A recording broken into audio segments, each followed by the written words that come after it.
Good morning बच्चों, कैसे हैं आप सब। क्लास 6 की साइंस की क्लास में आप सबका स्वागत है बच्चों। और आज हमें एक नया चैप्टर स्टार्ट करना है। पहला जो इकाई है, पहला चैप्टर जो है दैनिक जीवन में विज्ञान बच्चों, वो हमारा ख़त्म हो चुका है। आज हम नया चैप्टर स्टार्ट करने जा रहे हैं, चैप्टर नंबर 2 जो है कि पदार्थ एवं पदार्थ के समूह। इकाई 2 है पदार्थ एवं पदार्थ के समूह बच्चों। तो इस जो इकाई में या इस चैप्टर में बच्चों हम लोग पदार्थों के वर्गीकरण की आवश्यकता एवं इसके आधार के बारे में पढ़ेंगे।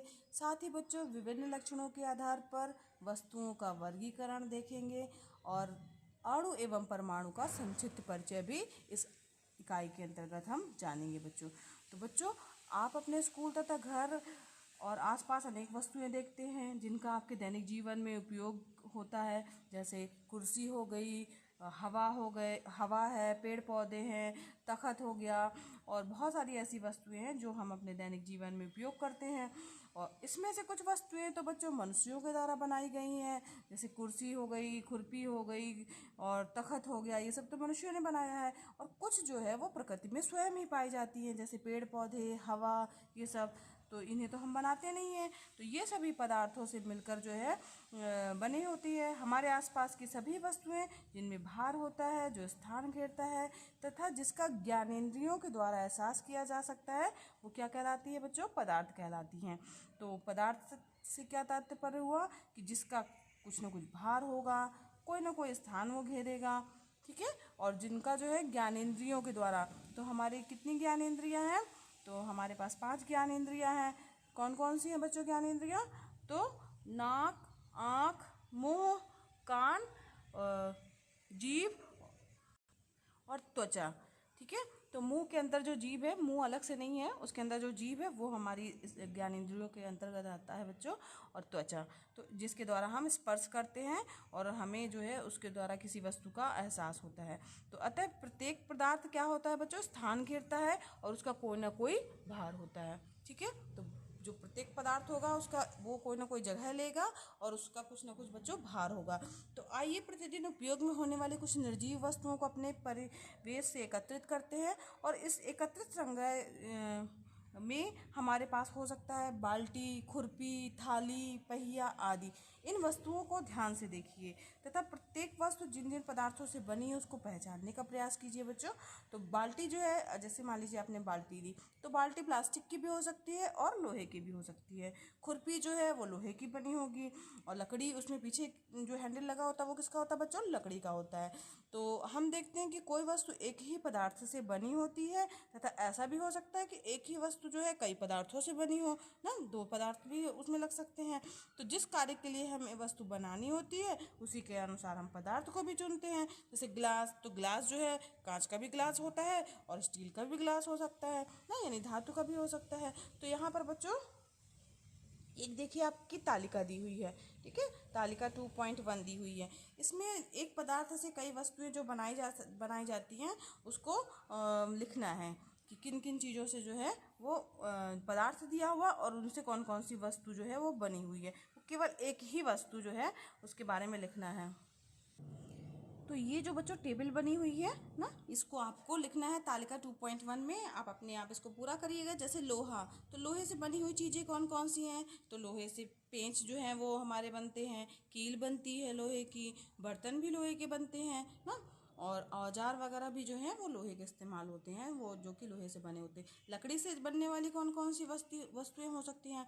तो सोचिए बच्चों, तो कुर्सी हो गई, मेज हो गई, तखत हो गया, ये सब चीज़ें जो हैं वो लकड़ी से बनने वाली चीज़ें हैं। आप इसमें लिख लीजिएगा, ठीक है। जो ये आपकी जो तालिका बनी हुई है ना, यहाँ पे लकड़ी है, कांच है, मिट्टी है बच्चों, देख रहे हैं ना। तो इसमें आपको अपने आप जो है वस्तुओं को लिखना है। कांच से बनी चीज़ों के बारे में लिखना है तो कांच का ग्लास हो सकता है, कांच का और कोई बर्तन भी हो सकता है, ठीक। और कांच का जो है एक्वेरियम जो देखा होगा जिसमें मछली रहती है, वो भी कांच का ही बना होता है, उसको भी लिख सकते हैं आप। और थर्मामीटर वगैरह भी है, वो भी कांच से ही बना होता है हमारा। मिट्टी, तो मिट्टी से कौन से पदार्थ बने हो? तो मिट्टी के बर्तन होते हैं, जो मिट्टी होती है उससे बर्तन होता है, बर्तन बनते हैं। और मिट्टी का तवा भी आप लोगों ने देखा होगा। आजकल तो मिट्टी के बर्तनों का बहुत उपयोग हो रहा है, जो पका करके और उसको नई स्टाइल में ढाला जा रहा है। तो मिट्टी के तवे आने लगे हैं, मार्केट में मिलते हैं, कढ़ाइयाँ मिलती हैं, है ना, बर्तन मिलते हैं मिट्टी के। तो मिट्टी के वो बर्तन भी हो सकते हैं। मिट्टी का मटका होता है, देखा है ना मटका, आप लोग गर्मियों में यूज़ करते हैं ठंडे पानी के लिए। तो मिट्टी का मटका भी लिख सकते हैं आप इसमें। ठीक है बच्चों। अब यहाँ पर बच्चों देखो एक तालिका और दी हुई है। यहाँ पर इस तालिका में क्या करना है आपको कि ये जो हमारी 2.1 तालिका थी, तो वो उससे ऐसी चीज़ों को लिखना था जिसमें केवल एक ही वस्तु का प्रयोग किया हो। जैसे लोहा है तो पेंच लोहे का ही बनेगा, उसमें कुछ और नहीं रहेगा। तो यहाँ पे जो ये तालिका दी हुई है, तो इसमें ऐसी चीज़ों को लिखना है, ऐसी वस्तुओं को लिखना है बच्चों। ये वस्तुएं तो दी हुई हैं और इसमें बताना है आपको किन चीज़ों से मिलकर के बना। जैसे खुरपी, तो खुरपी में आगे की तरफ लोहा लगा होता है और पीछे की तरफ क्या लगा होता है, लकड़ी लगी होती है। ठीक है। चश्मा, तो चश्मे में जो है क्या लगा होता है बच्चों, चश्मे का फ्रेम जो होता है ये धातु का भी होता है और प्लास्टिक का भी होता है। तो आप लिख सकते हैं चश्मे का फ्रेम प्लास्टिक या धातु का लिख सकते हैं। और यहाँ पे साथ में और क्या होता है, कांच होता है उसमें ना, कांच भी कांच लगा होता है चश्मे के अंदर, जिसमें से देखते हैं आर पार हम। और शर्ट में जो है इसमें लिखा शर्ट किन किन चीज़ों से बनती है। तो शर्ट में बच्चों बटन लगे होते हैं और कपड़े का यूज़ होता है। तो जो बटन होते हैं वो क्या होते हैं, प्लास्टिक और कपड़ा, दोनों चीज़ यूज़ होता है इसमें। छाता, तो छाते में बच्चों कपड़ा यूज़ होता है ना, और क्या होता है, लोहे की तारें लगी होती हैं। तो छाता के लिए जो है यहाँ पे आप लिखेंगे कपड़ा और लोहा। ठीक है। तो ये आपकी तालिका कंप्लीट हो गई। अब यहाँ पर बात आती है बच्चों के पदार्थों के वर्गीकरण की आवश्यकता एवं आधार क्या है। तो पदार्थों का जो वर्गीकरण किया जा रहा है उसकी क्यों आवश्यकता है और उसका किस आधार पर हम पदार्थों को बांट दें। तो बच्चों आप अपने आस पड़ोस की बहुत सी वस्तुएं देख रहे हैं। हर एक वस्तु अपने अपने गुणों और उपयोगिता के आधार पर एक दूसरे से भिन्न भिन्न भी है, अलग अलग है। इन वस्तुओं के अलग होते हुए भी क्या इनमें कोई समानता दिखाई देती है। किसी वस्तु की पहचान उसके आकार, बनावट, रंग और उपयोग आदि के आधार पर की जाती है। जब हम वस्तुओं को उनके विशेष गुणों, उपयोग आदि के आधार पर अलग अलग समूहों में रखते हैं तब उनकी पहचान आसानी से हम कर सकते हैं ना। वस्तुओं को उनके सामान्य लक्षणों के आधार पर अलग अलग समूह में व्यवस्थित करने की क्रिया को ही क्या कहा जाता है बच्चों, वर्गीकरण कहा जाता है। तो पदार्थ की बाह्य संरचना के आधार पर वर्गीकरण भौतिक वर्गीकरण कहलाएगा, और जो उसकी आंतरिक संरचना होगी उसके आधार पर जो वर्गीकरण होगा बच्चों वो क्या कहलाएगा, रासायनिक वर्गीकरण कहलाएगा। तो भौतिक वर्गीकरण के अंतर्गत जो है वो पदार्थ को किस तरीके से बांटा जा सकता है। तो भौतिक वर्गीकरण के आधार पर बच्चों हम बाहर से दिखना, मतलब ठीक है, यानी बाह्य संरचना उसकी कैसी है। तो ठोस के रूप में बांट सकते हैं, द्रव के रूप में बांट सकते हैं और गैस के रूप में बांट सकते हैं कि ये चीज़ ठोस है, ये लिक्विड फॉर्म में है ना, और ये गैसीय फॉर्म में है यानी गैस के रूप में है। तो ये हम उसको भौतिक वर्गीकरण के लिए जो है बांट सकते हैं बच्चों। और रासायनिक वर्गीकरण के अंतर्गत क्या कैसे आएगा, तो तत्व, यौगिक और मिश्रण में विभाजित किया जा सकता है कि तत्व, यौगिक और मिश्रण में जो है वो पदार्थ को हम बांट सकते हैं। ठीक है। तो यहाँ पर देखिए कई चीज़ें बनी हुई आपको दिख रही होंगी, यहाँ पर दिख रही है ना। तो इसमें से कौन सी चीज़ें ठोस हैं, कौन सी द्रव है, कौन सी गैस है, इस टाइप से भी बांट सकते हैं बच्चों। और साथ ही जो है ये जो अगर ठोस, द्रव, गैस के रूप में बांटेंगे तो ऐसा वर्गीकरण क्या कहलाएगा, भौतिक वर्गीकरण। ऐसा वर्गीकरण क्या कहलाता है बच्चों, भौतिक वर्गीकरण। ठीक है। और रासायनिक वर्गीकरण क्या होगा, तो उसके तत्व है वो कि यौगिक है कि मिश्रण है।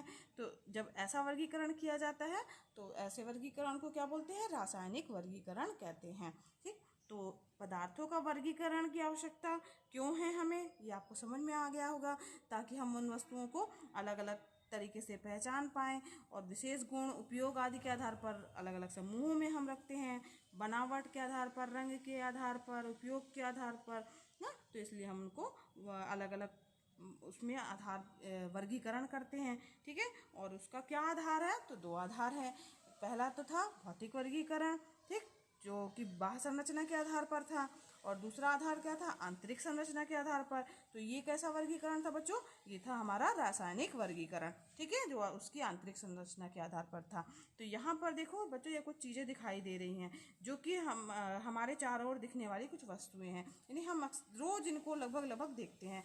हम लोग के पास साइकिल भी देखते हैं, लाइट देखते हैं, स्टूल, ये बाल्टी या डस्टबिन हो गया, प्लास, ये लोहे का वो है कसने वाला, ये कार, एरोप्लेन, ये हथौड़ा हो गया, ये मटका हो गया, ये फैन हो गया ना। तो इन सब चीज़ों को तो हम अपने आसपास जो है वो देखते रहते हैं। अब इनका वर्गीकरण की भी आवश्यकता आ गई, तो अब विभिन्न लक्षणों के आधार पर वर्गीकरण बच्चों हम कल पढ़ेंगे। आज के लिए बच्चों बस इतना ही।